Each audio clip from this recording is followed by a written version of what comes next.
Sorry that we had to start a little bit late, but we are going to try and get back on time. So this is going to be a slightly abbreviated session. So this is a panel on goals for STEM education, especially focusing on teaching and learning in high poverty public schools, which many of the people here represent, of course. So what we're going to do is hear from 4 individuals briefly, and then we'll have some time for comments, discussion, question and answer, that kind of thing. First up, we have a last-minute replacement. So Joanne Farini-Mundy could not be with us today. Instead, we are privileged to have Lee Zia here from the National Science Foundation, and he's going to lead off. Okay, please. Thanks very much, Paul, and thanks for the invitation to be here. I'm pinch hitting, as you know, for the person listed there, Joan Farini-Mundy, but actually it turns out we have a lot of personal history. When I was a new faculty member in applied mathematics at the University of New Hampshire, applied mathematics was part of the math department. Joan's office was 2 doors down from me, and her research is in mathematics education. And earlier today, in the morning, there was a question about teacher education and the role of education in schools and so forth. And I'll say that as a brand new faculty member, I really didn't know anything about mathematics education. But I quickly learned how powerful it was that students, at least at the University of New Hampshire, who were getting certified to teach mathematics, were getting their degree in a math department. We had a very strong mathematics education group in that department, and it was eye-opening for me. And that early relationship with Joan Farini-Mundy actually played a big role in eventually getting me to the National Science Foundation, and where I've been now for about a dozen years. So I'm the Deputy Division Director in the Division of Undergraduate Education, and we see teacher learning and growth as incredibly important. Let me just set the stage a little bit here. There's incredible federal and a national context. On the federal level, you may know there's a strategic plan, a 5-year strategic plan from the National Science and Technology Councils, which is just an arm of OSTP, and we have a member of OSTP here on the panel as well. And one of the major goals in this 5-year strategic plan is to prepare 100,000 excellent new K-12 STEM teachers by 2020. And then support the existing STEM teacher workforce. NSF co-chairs the Deputy Assistant Director, so the second in command and the Director for Education and Human Resources is the NSF representative on the Interagency Working Group. So there's a intense federal interest. We have a very science-friendly administration. By the way, just full disclosure, I'm going to be talking primarily about STEM education in this panel, but teacher education broadly is important for the country as well. And then also on the national context, you may have seen that earlier this week the NAEP report came out. And it's just one of many reports that come out that continue to call attention to a range of issues. Some of them are here. Over-testing, we talked about that a little bit this morning. The question of to core or not to core. Insufficient use of evidence-based practices in teaching. It was mentioned earlier, we know much, much more from the learning sciences. Meeting, and then another big challenge is meeting individual students' needs in increasingly diverse classrooms. You all are in those diverse classrooms and facing those challenges every day. When we think about teacher learning and growth, we see a number of important components. Certainly from my perspective and in the Division of Undergraduate Education, that's where teacher preparation starts. And one of the things that we strive to emphasize is that, you know, in an introductory class, in an introductory STEM class, there are students there. They're not wearing a hat saying, I'm going to be a future teacher. They may not even know they're going to be a future teacher, but they're there. And we need to work very hard at the undergraduate level for the faculty to teach those courses in engaging ways, because we need to be able to prepare those teachers. the induction years, and continued professional growth, much of which we're seeing in evidence at this conference, is also really essential. The context and the conditions for teaching vary widely. I said that, mentioned that before. And that poses special challenges for professional development. I would contend there's also a growing body of research about teacher learning and development. It's not over. We need more such research, and you all are poised to be able to contribute to that, and I hope to maybe say a few things about that and give you some examples. NSF has had a long history of involvement in teacher education. This is really going back into the early days of NSF. NSF was founded in came into being in 1950, but then what happened in 1957? Sputnik. And so the post-Sputnik, crisis, if you will, led to the creation, directly to the creation of a lot of NSF's teacher institutes, focused primarily on improving content. There was a real concern there. NSF's forms of support for their teacher institutes, and we hear this continually that, why doesn't NSF support the teacher institutes anymore? NSF support, varies, but the commitment to teacher learning and growth remains strong. And I just want to point out that three specific programs, and there are others. These are some of the three principal programs. We have a teacher scholarship program, Robert Noyce Teacher Scholarship Program, another program called Discovery Research K-12, and then an EHR, that's Education Human Resources, that's my home directorate. EHR core research programs, and I have a couple of some examples of research in those.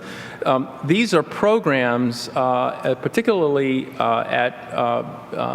we fund primarily, the NSF funds primarily colleges and universities for our research projects. So if you're in that, from that audience, feel free, we can talk more about these particular programs, but there are real opportunities. And here are just a few examples. I just went through and asked some colleagues and got some examples of programs. Just look at the titles of the programs and you'll see these are active research projects.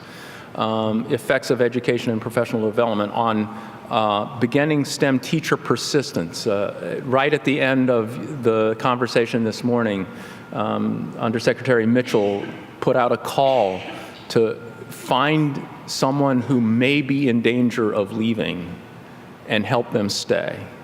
But we know a lot about how early teachers leave the profession.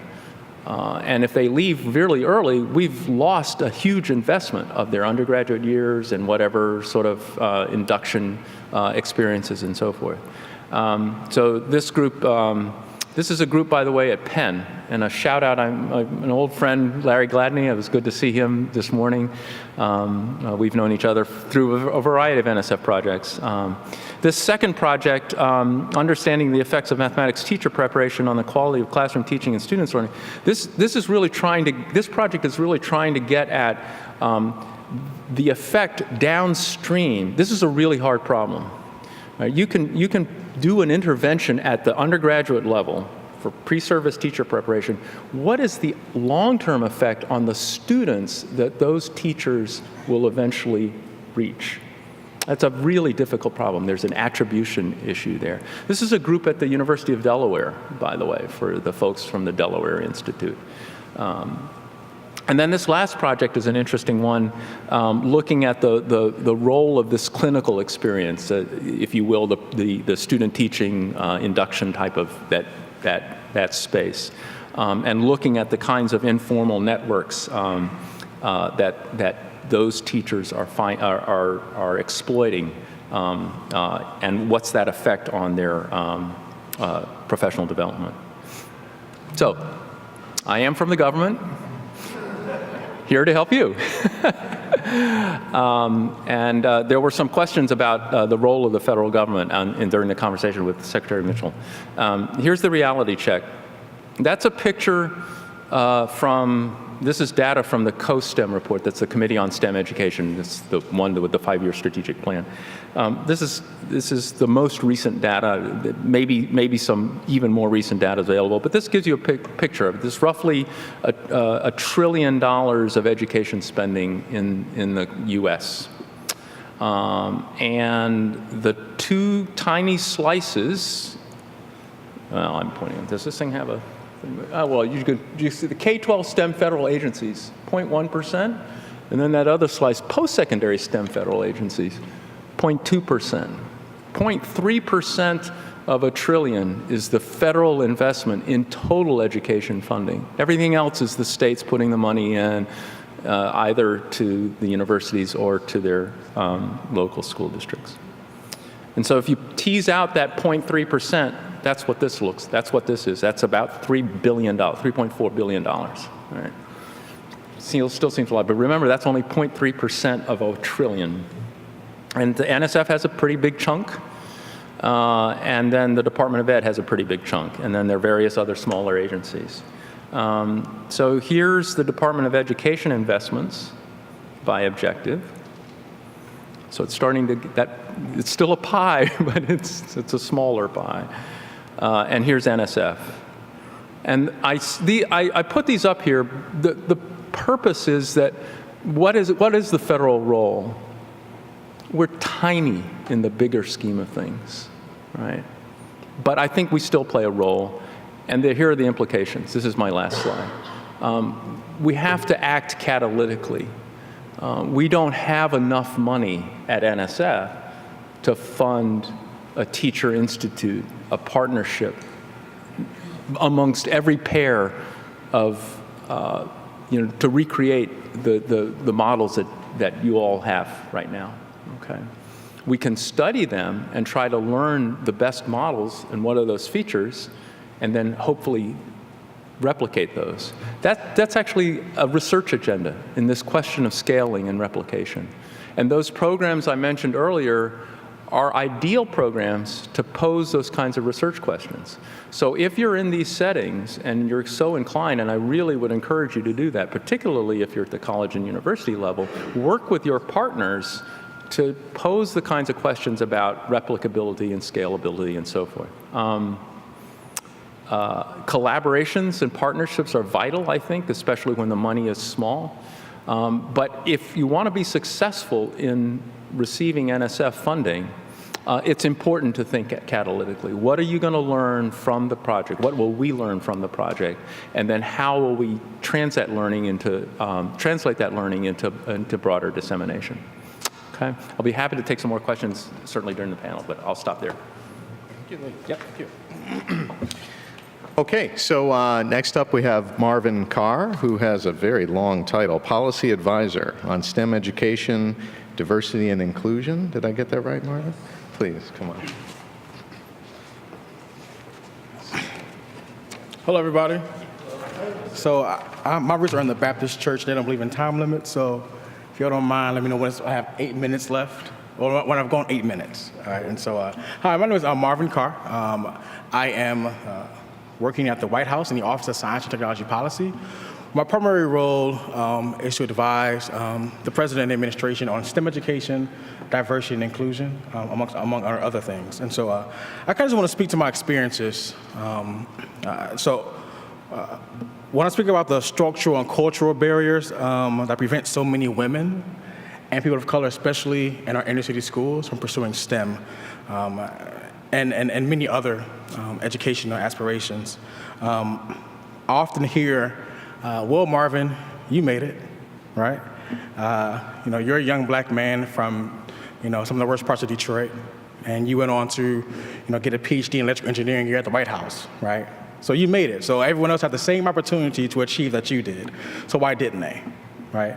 I hear that more times from black and white folks than you can actually believe. And what's interesting about that is that they really don't believe that my story is truly the exception, right? And so for a very long time, I've been trying to figure out how can I make my story and the story of so many other people like me, and you all in the audience, not the exception, but the expectation. for young people of color in our inner city schools and for women in our schools all across the country. And so I kind of want to just kind of break the ice a little bit. All right, so we're all teachers. Hope you have pens. Some folks argue that they are not responsible or they don't have any biases when it comes to restricting the opportunities for girls and people of color to pursue STEM. So I want to do a quick exercise, all right? I want everybody to think of a number between 1 and 10. Remember when we write it down. Think of a number between 1 and 10. Got it? All right. Multiply that number by 9. Okay? If it's a two-digit number, add those numbers together. So if it's a 1 and 9, it's a 10. Got it?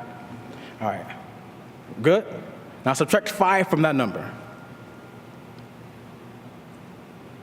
All right. Now convert that number to a letter. So if it's an A, it's a 1. If it's a B, it's a 2. You ready? You got it? All right. Take the last letter. Think of a country that starts with that letter. Think of a country that starts with that letter, okay? Everybody got it? Take the last letter in that country's name and think of an animal that starts with that letter. Okay? Ready?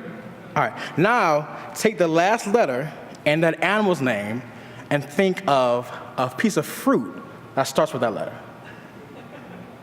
All right? So, how many of y'all are thinking about a kangaroo holding an orange in Denmark? Raise your hand. Raise your hands higher. Okay. All right. So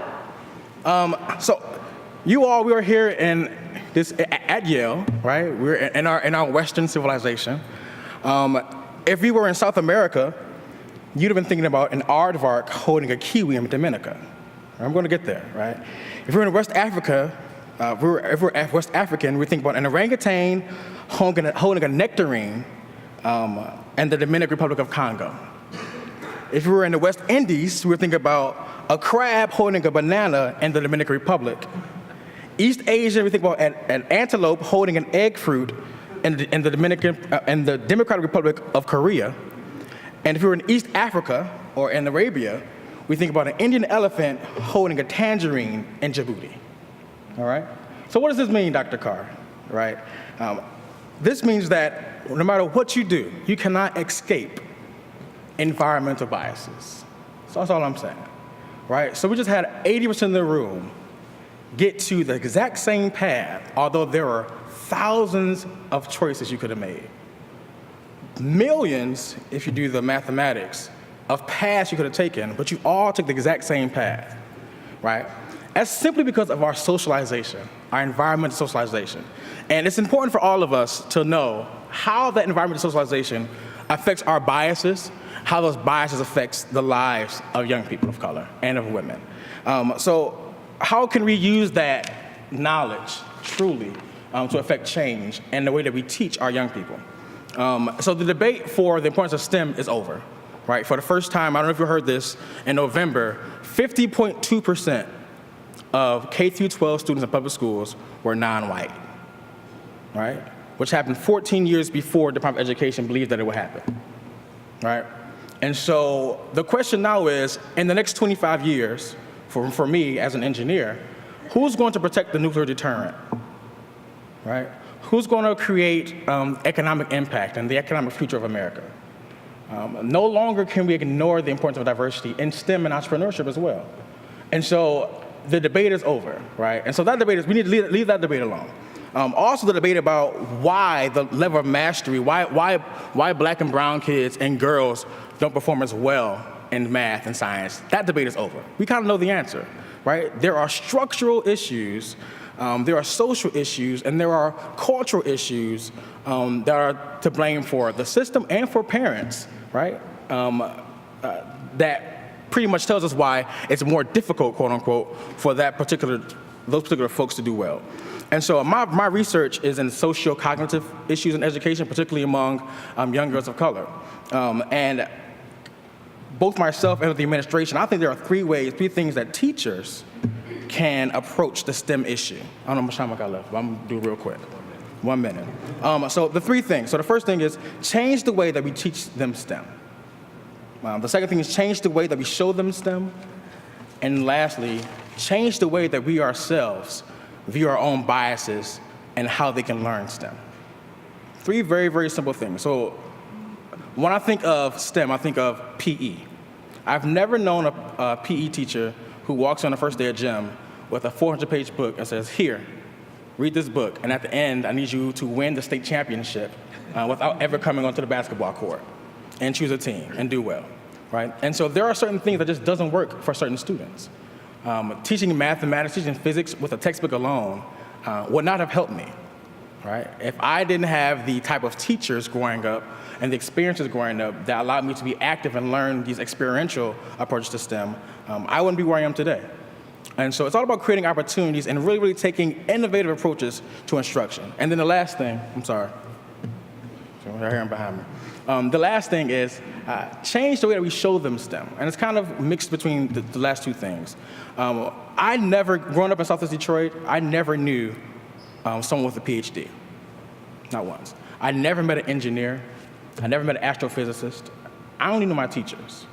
Most of my teachers couldn't really do math themselves, unfortunately. And so my only view of STEM and science was through media and through popular culture. And popular culture showed STEM to me as a corny, quote-unquote, white guy with a pocket protector, right? And usually a male, usually white, but never female, very rarely African-American. And so when I said, hey, I wanted to be an engineer, I had nothing really to look up to. And so if you think about your classrooms, how do we reinforce those stereotypes of what a botanist is, those stereotypes of what an engineer is? And so those are the small things that aren't structural, but really just social and cultural that can really do an amazing job in helping our students and our teachers teach them better. Thank you. Okay, thank you, Marvin. Next up, welcome a teacher to the podium, Vanessa Vitu. Yes, please come forward. All right. Had the pleasure of having Vanessa in 2 of my seminars, I think. Just one. Just one? Mark owns the you title. Were double trouble. So. That was enough to handle. Good afternoon, everyone. As a second language learner from a small, poor farming town in the jungles of the Philippines, I never dreamed of being in front of you today, especially to discuss the goals of STEM education and our high minority, high needs schools. As Paul said, my name is Vanessa Vitu, and I'm a proud alumni and science teacher at Mount Pleasant High School in East San Jose. In many of our educational histories, the approach to science education has been filled with moments where we sat viewing pictures of cells, frogs, ecosystems in a textbook. I'm sure some of us have witnessed classes where students sat stagnant, disinterested, and the lesson as their instructor drilled them with a laundry list of unrelated facts. The Teachers Institute approach towards professional development helps to combat these issues in education. In this institute, we, as teachers, are given the freedom to be professionals in a collegial atmosphere where we are given the opportunity to develop curriculum for our own unique student populations. And furthermore, to interact with colleagues from kindergarten to higher education. How does this occur? Any student of education is familiar with the concept that to influence educational change requires a multifaceted approach, of which curriculum is a key component. In order to better deliver a rich and rigorous curriculum, teachers must have a firm grasp of their content, which was said multiple times this morning. And this is the focus of a Teachers Institute approach. In our attempt to teach STEM-based subjects, knowing your topic well enough to be comfortable and flexible and adaptable with the lesson is the key to guiding students to become explorers in science, technology, engineering, and mathematics. Today's STEM education should be a dynamic and evolving discourse between students and their instructors as they navigate the vastness of the subject matter. Practically, This means allowing students to take part in a decision-making process with regard to the lessons they are being taught.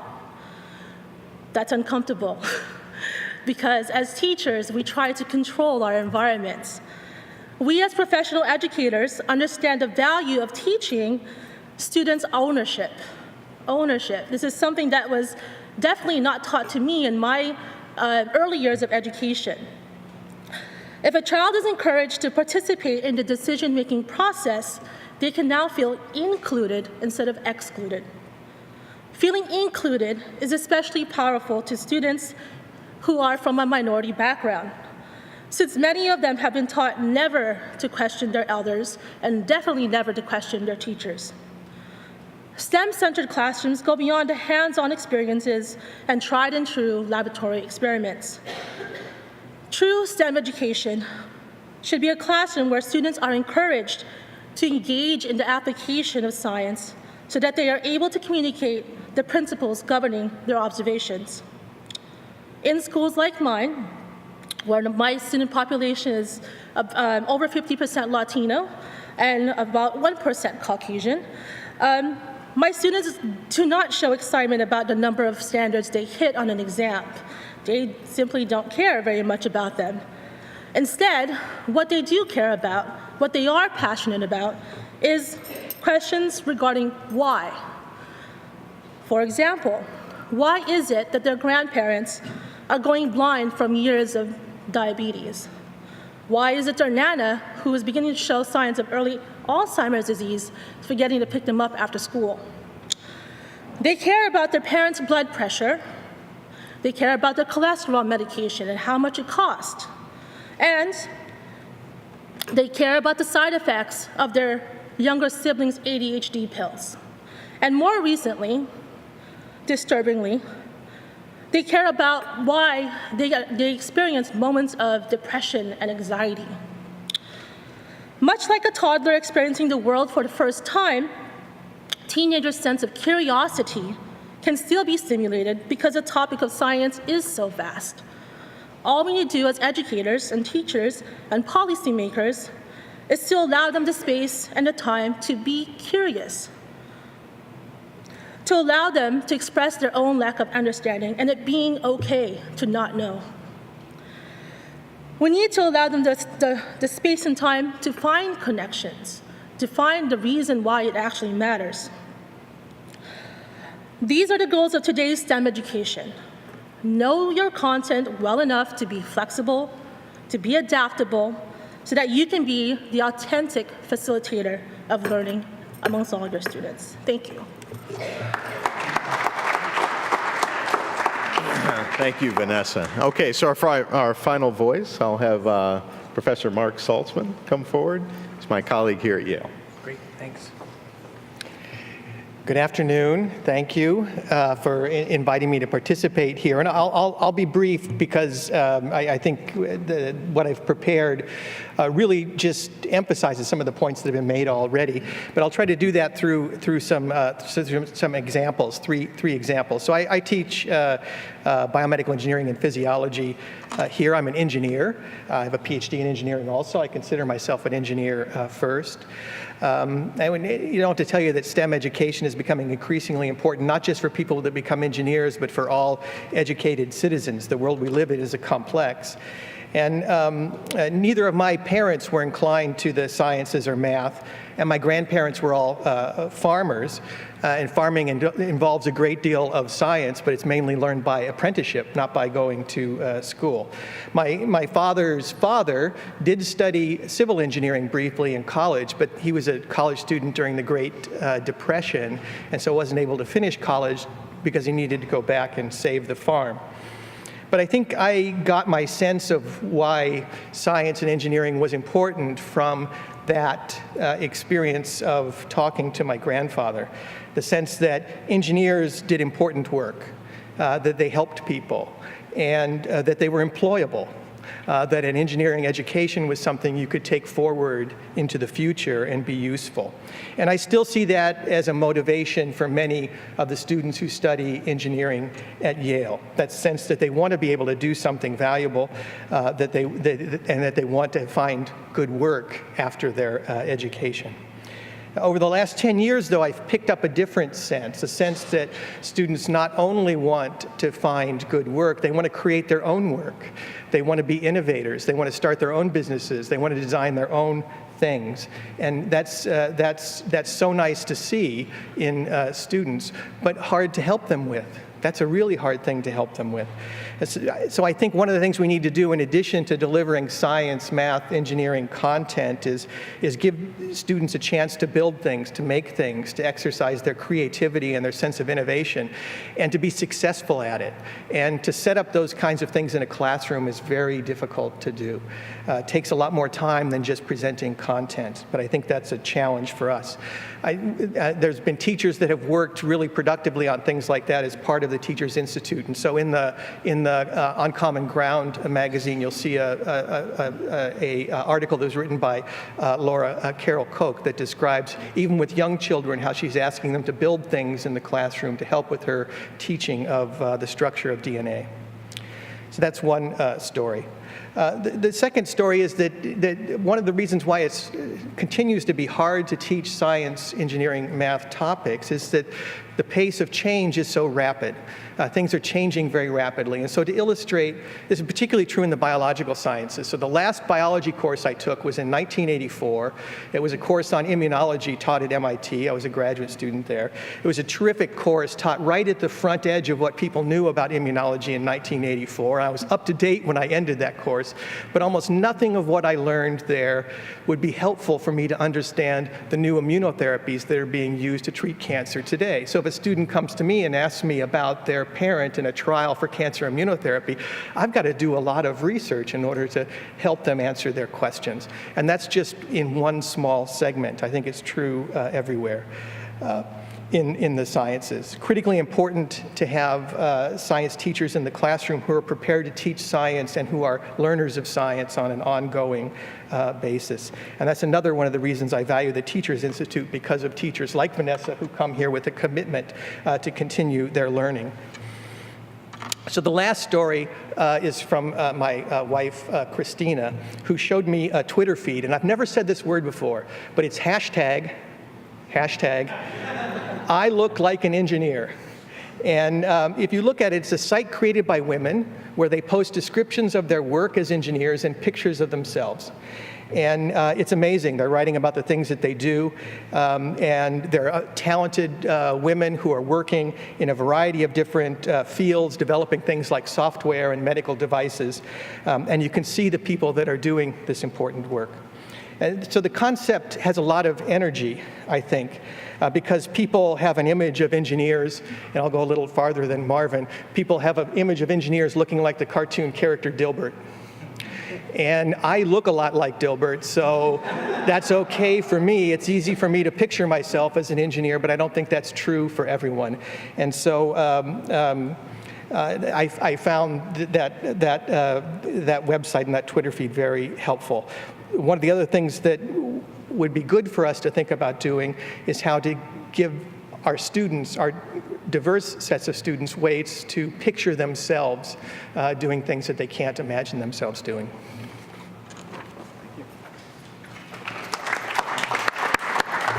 Okay, we did reserve some time for comments and Q&A. Thank you, Mark, and the rest of the panel. Please, we have microphones, so please don't forget to state who you are. So I'm Domenico Grasso. I'm provost at Delaware, and before this particular life, I just want to make a comment.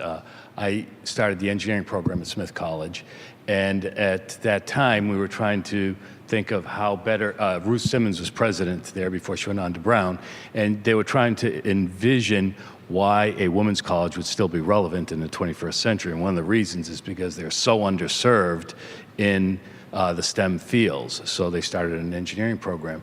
But when I was working there, I was approached by Sally Ride, who was still alive then, and we developed a program for middle school girls to introduce them to STEM. It was called Toy Challenge, and it was to design toys. It had nothing to do with STEM education per se, but to get them excited about creation, about innovation, about design, and then we thought they would be inspired to learn how to do that for a career, and that they would learn that you have to actually take math and science courses.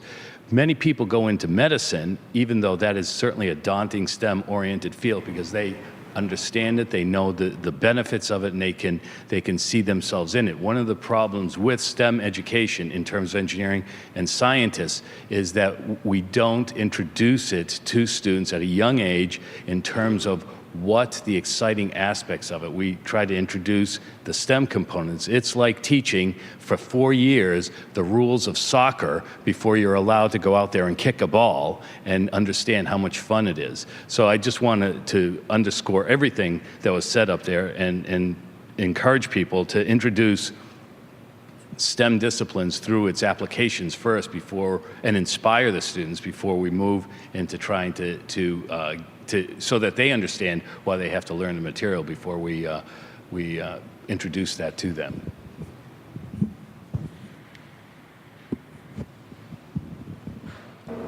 My question is for you with the National Science Foundation. I teach in a high school that is 54% African American, about 35% Hispanic. When those kids come to me, who takes the role of helping to level that playing field, right? So that's my role. I have a student teacher right now, and she'll say over and over, they should know this already, they should know this already, and she doesn't want to take the time to teach what they don't know. And we always say, whoa, back up. That's right, they should know it already. In a perfect world, they would, but they don't. So then that's your responsibility to make sure that you bring them up to where they need to be. With these high stakes testing though, then it's hard to get them to move in a year's time where the state says that they should be. So where do you see that piece of the puzzle? How do you see that missing piece being found so we can put it in the puzzle so that we can move them forward when they come with varying degrees of reading efficiency? I have some kids in my 9th grade classroom. We read anywhere from the 4th grade level to the 10th grade level. So that's a huge problem. Take that. Yes, sir. Sure. I don't mean at all to be flippant. I mean those are research questions, and we need people studying those. And I think there's the last collaborations and partnerships are vital. The lone researcher in the ivory tower isn't going to solve that problem. They aren't even going to know the context and the right questions to ask. But if they're curious and can connect with the practitioners, then I think it actually affords a much more vital, that partnership can mutually inform each other. There are no easy answers to that. Let me take it up one level and look at the same issue happens, and someone, I think Undersecretary Mitchell mentioned that, at the underpreparedness of students at the collegiate level, in mathematics in particular, a subject I know and love dearly. I mean, that's a huge problem. That's the barrier, right? Because if you cannot pass, if it takes you 3 terms to pass pre-calculus, right? Well, the fact actually, I think there's fairly good data that show that, I mean, even if you have to retake pre-calculus, the likelihood that you're going to go on and complete a STEM degree, it's about 0. It's just really, really hard to do that because you can't even get in the door.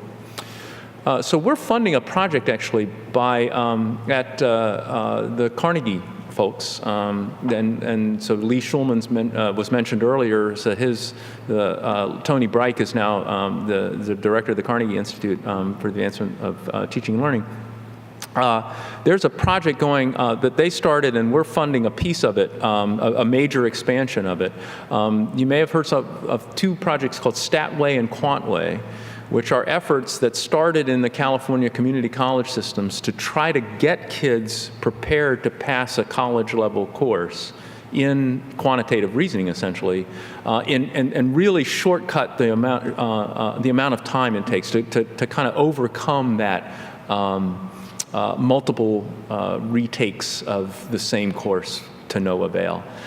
Their data are pretty impressive, really, really impressive. Could something like that be replicated or a similar sort of model followed at the lower grades? I don't see why not. The circumstances are different. The students are younger in age, for one. Their contexts are probably even more varied than the colleges where this work is being done. But it gives me hope to think that that's possible. But there's no easy answer for that. I think Marvin had a comment. Please. So I think I agree. There's really no easy answer, but I guess the great thing about practicing it and being a practitioner is that you do whatever you can do, whatever you have to do to make it work. And so what we did in Baltimore, where I volunteered, is we pushed what we call third spaces. And so third spaces were community partners, where instead of going home or going to the rec center and play basketball, we did rec to tech centers or rec to STEM centers, where after school, instead of a kid going to the playground or just standing around at the bus stop or on the streets, they would go to rec centers in the area or to the library. And each rec center and library that was in 3-block radius of the school had an after-school math or reading program, pretty much algebra. So using ed tech, so using a program called ALEX. Anybody familiar with ALEX? So using ALEX to help strengthen children's math skills. There were some small issues with ALEX as far as cognitive and cultural barriers, but it definitely did help the girls. And so the use of technology could definitely, both in reading and in mathematics, I don't know about the sciences, but definitely in math, can be that extra push, the extra support that our student uses. Literally, some of the kids, came in with 2nd and 3rd grade math level. We're in 6th and 7th grade now, and you can watch a child as they go from either using ALEX or using Khan Academy, going from 1st grade level to 3rd grade level in 3 or 4 months. And so it's a very, very small opportunity for help, but it helps a little bit. And so I think those are some of the things that can be done. I think we have time for one more comment, question. Anybody? Sure. You want to? Yeah. Sure.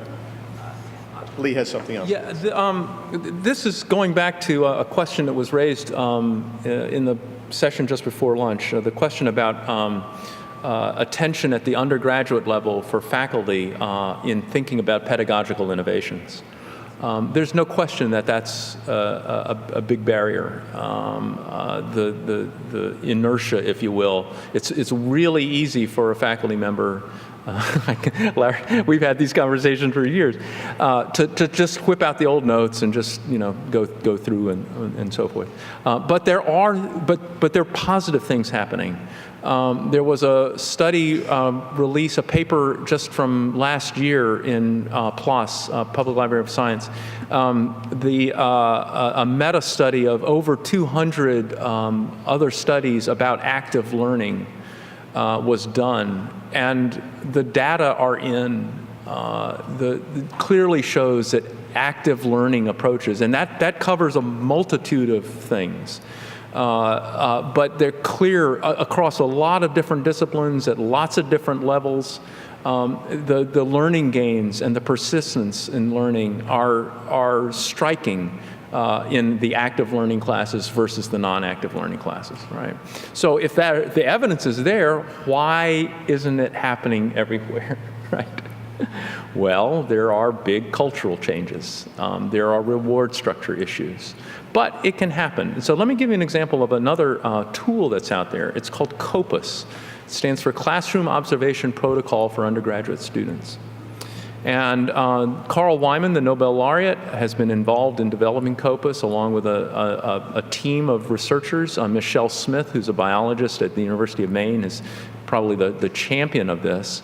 And Maine has been one of the leaders in using this COPUS tool amongst their faculty. And interestingly enough, what they've done is they've recruited, so what it relies on is people observing what's happening in the classroom. And it's incredibly detailed. They're taking observations like every 30 seconds. And the person making the observations has a strict rubric, and they're just recording what's happening. And it's things like, how often does the faculty member ask a question of the students, right? How often do they invite students to talk to each other? How often do they show a video or somehow engage the students versus standing back and lecturing? And now who does the observations? And this, I think, is brilliant. The University of Maine went out and they recruited middle school and high school teachers to do the observations. And they trained them and so forth. And the brilliance of it is that when they're in the classroom, they're not threatening to the faculty member. And they've gone through all the IRB and all of that, so forth.